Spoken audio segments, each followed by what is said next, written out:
Welcome to the next segment of Learn with Veer Sagar. Today we'll talk about a well known idiom nothing is impossible. And I can tell you from my experience that's very, very true. Nothing is impossible. All it requires for you to back yourself. You must have the confidence that yes, I can do it. Luckily, I've developed this very early. When I was in school, one of the things we do in our school, in the boarding school, Lawrence School, Lovedale, is to have what is called the outward bound camps. We go walking, it's a walking trip of 6, 8 students. We come down from the hills, in the Nilgiri Hills, and stop overnight in one or two places, camp there, cook your food, and then finally walk back. We walked up to Metropolitan, which is the ground station or the bottom of the Nilgiri Hill. And somebody told us that there is a beautiful dam, couple of 56, 70 miles away from where we were. So we all thought, let's go and see it. Unfortunately, it was not close enough to walk and walk back and still keep our schedule of getting back. So we said, let's bike. Everybody thought, great idea, except me, because I didn't know how to bike. And they said, don't worry, we'll carry you pillion. I thought about it. That hard steel back frame. To sit back on somebody's bicycle for about 70 miles was not my idea of fun. So I said, no, I will learn to bike. They said, it was ruled out of, so silly, you can't learn to bike in one day. And I said, I will, I can. So went in the evening, hired a bicycle. In those days, you could go to their particular shops which kept bicycles and you could hire them and pay by the hour. So hired a bicycle and with the help of other students and my housemaster, tried to learn and get the balance, get a hang. Around about 10, 11 in the night, I think I got the hang and was confident that next day I can ride. And I did.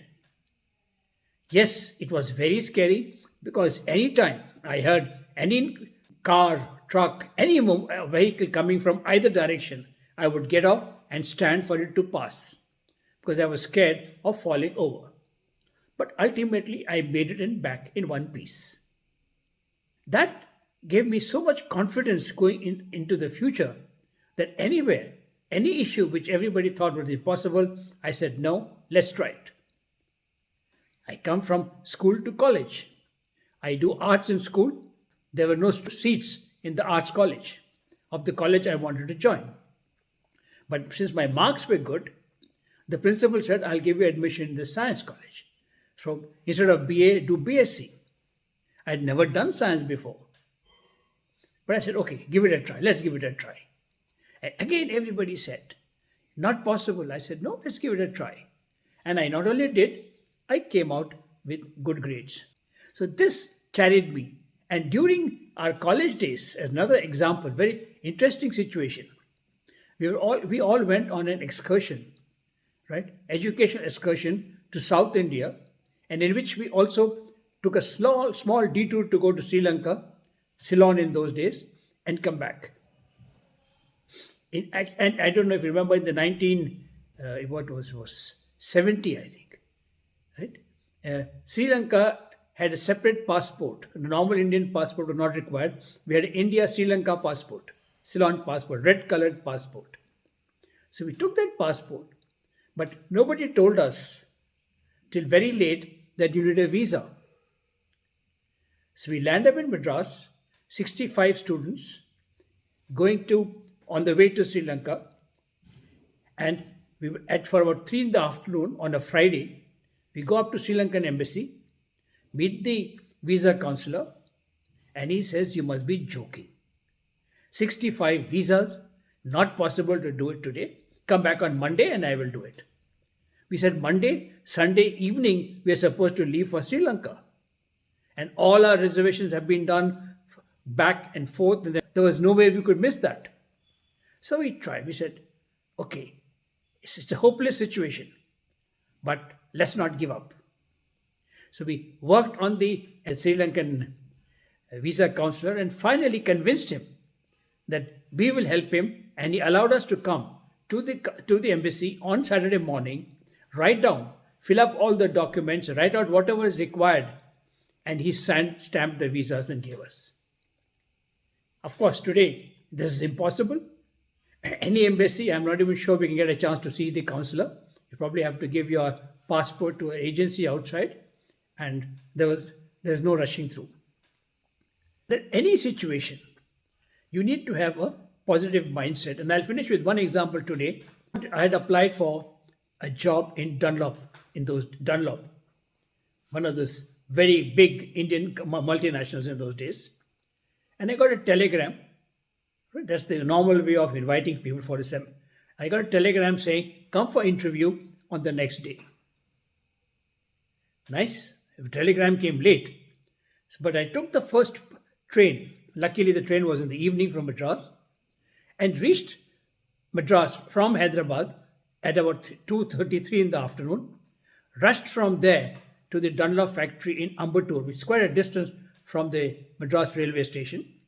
And I reached around 4 o'clock. And the manager in charge of personnel, he said, sorry, we are too late.